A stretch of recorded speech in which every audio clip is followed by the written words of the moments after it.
Hello दोस्तों, स्वागत है आप सबका किताब घर के दूसरे एपिसोड में। मैं हूं आपका होस्ट और दोस्त यावर, और आज हम बात करेंगे एक ऐसी किताब के बारे में जो पैसों की दुनिया को एक नए नज़रिए से देखने में मदद करती है। इस किताब का नाम है the psychology of money by Morgan Housel. यह किताब हमें सिखाती है कि फाइनेंशियल सक्सेस काफ़ी हद तक हमारे इमोशंस और डिसीजंस पर डिपेंड करती है, न कि सिर्फ कैलकुलेशंस और नॉलेज पर। आज के एपिसोड में हम देखेंगे कि कैसे आप अपने पैसों के साथ समझदार डिसीजंस ले सकते हैं और लंबे समय के लिए पैसे को बड़ा कर सकते हैं। तो चलिए इस किताब के सफ़र पर चलते हैं और समझते हैं पैसों के इस मनोवैज्ञानिक पहलू को, जो बहुत ही दिलचस्प है। और याद रखिए, आप हैं मेरे साथ एक किताब के सफ़र में, क्योंकि हर किताब कुछ कहती है। आज हम बात करेंगे एक ऐसे टॉपिक की जो हमारी ज़िंदगी के हर पहलू को छू लेती है, पैसे की सोच या द साइकोलॉजी ऑफ मनी। ये सिर्फ एक किताब नहीं, बल्कि एक ऐसी माइंडसेट शिफ्ट है जो आपको समझाएगी कि पैसा सिर्फ नंबर्स का खेल नहीं, बल्कि ये आपकी सोच, आपके बिहेवियर का रिजल्ट है। अगर आप सोचें कि पैसा सिर्फ हार्डवर्क से आता है, तो आज आपकी सोच बदलने वाली है। क्या आपने कभी सोचा है कि कुछ लोग कम काम करके भी बहुत अमीर बन जाते हैं, और कुछ लोग दिन रात मेहनत करते हैं फिर भी पैसों के चक्कर में फंस जाते हैं। इस किताब में का मेन मकसद है समझाना कि पैसा कैसे काम करता है और ज़िंदगी में हमें उसे कैसे ट्रीट करना चाहिए। आज हम द साइकोलॉजी ऑफ मनी की समरी शेयर करेंगे, जो आपको अपने पैसों के साथ एक नई सोच और नया तरीका देगा।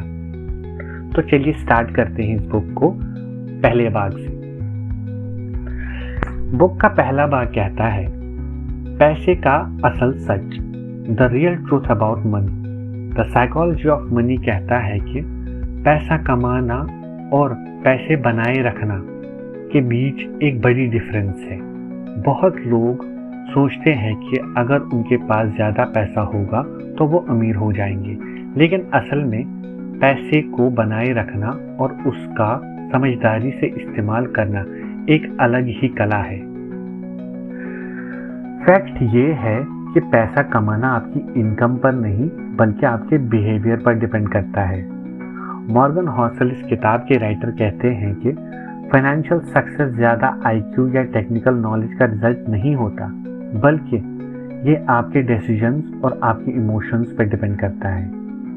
अब सोचने वाली बात ये है कि कितने ही लोग लॉटरी जीतकर भी कुछ सालों में फिर से गरीब हो जाते हैं, और कितने लोग सिंपल जिंदगी जीते हुए भी अपने पैसे को बहुत बड़ा कर लेते हैं। इसका मतलब पैसा कमाना एक स्किल है, लेकिन उसको संभाल के रखना और उसे बढ़ाना एक आर्ट है। किताब का दूसरा भाग, पैसा बनाना एक सफर है, न कि मंजिल। Wealth is a journey, not a destination. Morgan Housel इस किताब में एक इम्पॉर्टेंट बात कहते हैं, पैसे का असर तब दिखता है जब आपका टाइम हॉरिजन लंबा हो। यानी पैसा जल्दी नहीं बनता, लेकिन धीरे धीरे कंपाउंड इंटरेस्ट के मैजिक के साथ बढ़ता है। एक एग्जाम्पल लेते हैं, वॉरेन बुफे, जो दुनिया का सबसे सक्सेसफुल इन्वेस्टर है। लोग समझते हैं कि बुफे सिर्फ स्टॉक मार्केट जीनियस है, लेकिन सच्चाई ये है कि उनकी अमीरी का सबसे बड़ा रीज़न है उनका टाइम। वॉरेन बुफे ने स्टॉक मार्केट में पहली इन्वेस्टमेंट तब की थी जब वो 11 साल की उम्र में थे, और वो 90 साल की उम्र तक इन्वेस्ट कर रहे हैं। यानी उनकी वेल्थ का असली पावर उनका पेशेंस था, उनका लॉन्ग टर्म विजन था। तो इससे हमें क्या सीखने को मिलता है? अगर आप पैसा बनाना चाहते हो तो सबसे पहला काम है शॉर्ट टर्म सोचना बंद करो और लॉन्ग टर्म सोचना शुरू करो। आपको अपने पैसों को टाइम देना पड़ेगा, सब्र रखना पड़ेगा। किताब का तीसरा भाग, लक और रिस्क, जिंदगी के दो चेहरे, luck and risk, two sides of life. एक और पावरफुल कॉन्सेप्ट जो मॉर्गन हॉसल एक्सप्लेन करते हैं वो है लक और रिस्क का रोल। जिंदगी में सक्सेस और फेलियर सिर्फ हार्डवर्क का रिजल्ट नहीं होता, बल्कि लक और रिस्क भी बहुत बड़ा रोल प्ले करता है। एग्जाम्पल, बिल गेट्स को देखिए, उन्होंने माइक्रोसॉफ्ट बनाया जो दुनिया की एक टॉप कंपनी है। लेकिन आपको पता है, बिल गेट्स के स्कूल में कंप्यूटर होना एक बहुत बड़ी चीज थी। उस टाइम सिर्फ कुछ सिलेक्टेड स्कूल्स में कंप्यूटर लैब्स होती थी। अगर वो किसी और स्कूल में होते तो हो सकता है माइक्रोसॉफ्ट का आइडिया कभी जन्म ही नहीं लेता।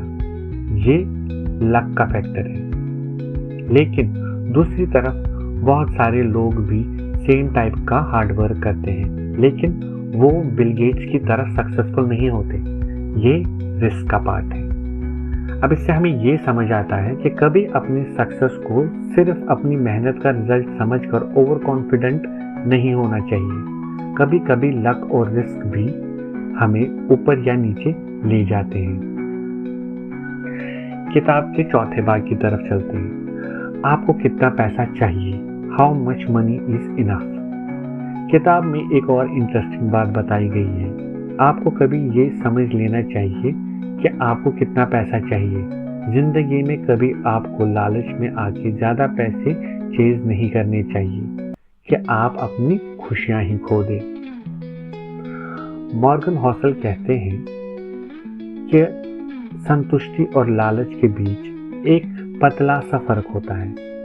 बहुत लोग पैसे बनाते हैं, लेकिन उनकी लालच कभी खत्म नहीं होती और उस वजह से वो गलत डिसीजंस ले लेते हैं जो उन्हें बहुत महंगे पड़ते हैं और वो बहुत कर्जे में आ जाते हैं। एग्जाम्पल, 2008 के फाइनेंशियल क्राइसिस तो आपको याद ही होंगे। उसमें बहुत लोगों ने लालच की, जिस वजह से उन्होंने ओवर इन्वेस्ट कर दिया। जब मार्केट क्रैश हुई तो उनकी सारी सेविंग्स जो है चली गई। ये होता है लालच का नतीजा। तो इससे हमें ये सीख मिलती है कि अपने पैसे को एक लिमिट पे सेट करो और जब आप उस लिमिट तक पहुंचो तो उस मोमेंट को एंजॉय करो, क्योंकि जिंदगी सिर्फ पैसे कमाने के लिए नहीं होती है, बल्कि सुकून और संतुष्टि के लिए भी होती है। अब आते हैं किताब के 5वें भाग की तरफ, कंपाउंडिंग, सबसे बड़ा wealth builder. Compounding, the greatest tool for building wealth. The psychology of money का एक और इम्पॉर्टेंट लेसन है कंपाउंडिंग का पावर। कंपाउंडिंग का मतलब है आपके पैसे से पैसे बनाना, यानी जो इंटरेस्ट आपको मिलता है वो इंटरेस्ट भी आगे इंटरेस्ट कमाता है। तो कितनी अच्छी बात है ना ये। तो सोचने वाली भी बात है, जो कि एक आम इंसान को पता भी नहीं होती। एल्बर्ट आइंस्टाइन ने कहा था, compounding is the 8th wonder of the world. इसका सबसे अच्छा एग्जाम्पल है एक सीड, यानी एक बीज। अगर आप एक बीज बोते हो तो वो पहले एक छोटा पौधा बनाता है, फिर एक बड़ा पेड़ बन जाता है और फिर उस पेड़ से बहुत सारे फ्रूट्स यानी कि फल आते हैं। हर फल में नए बीज होते हैं जो नए पेड़ बना सकते हैं। यही है कंपाउंडिंग का पावर। तो इससे हमें ये पता चलता है कि आपको अपनी इन्वेस्टमेंट्स को टाइम देना होगा ताकि कंपाउंडिंग का मैजिक हो सके। सबसे बड़ा वेल्थ कंपाउंडिंग से बनता है, जो धीरे धीरे होता है, लेकिन जब होता है तो बहुत बड़ा होता है। आते हैं किताब के 6ठे भाग पर, अपने एक्सपेंसेस को कंट्रोल में रखो। Control your expenses. Morgan Housel इस किताब में ये भी कहते हैं कि पैसा कमाना जितना ज़रूरी है, उसको संभाल के खर्च करना उससे भी ज़्यादा ज़रूरी है। बहुत लोग पैसा कमाने के चक्कर में अपने खर्चे का ध्यान ही नहीं रखते और फिर एक टाइम आता है जब उनका सारा पैसा खत्म हो जाता है। एग्जाम्पल, एक बहुत कॉमन स्टोरी होती है स्पोर्ट्स प्लेयर्स की या सेलिब्रिटीज़ की जो अपनी पीक में बहुत पैसा कमाते हैं, लेकिन अपनी लाइफस्टाइल के चक्कर में एक दिन ऐसा आ जाता है कि वो बैंकरप्ट हो जाते हैं। पैसा कमाने के बाद अपने खर्चों पर कंट्रोल रखना सीखो। अगर आप अपने खर्चों को कंट्रोल में रखते हो तो आप अपने फाइनेंशियल फ्रीडम के करीब पहुंचेंगे। अब आते हैं 7वें भाग की तरफ। फाइनेंशियल फ्रीडम का मकसद, the purpose of financial freedom. इस किताब का सबसे बड़ा लेसन है फाइनेंशियल फ्रीडम का असली मकसद ये नहीं कि आप सिर्फ ज़्यादा पैसे कमाओ, बल्कि ये है कि आप अपने टाइम का पूरा कंट्रोल, पूरा नियंत्रण ले सको। आखिर में पैसे का असली मतलब है आज़ादी।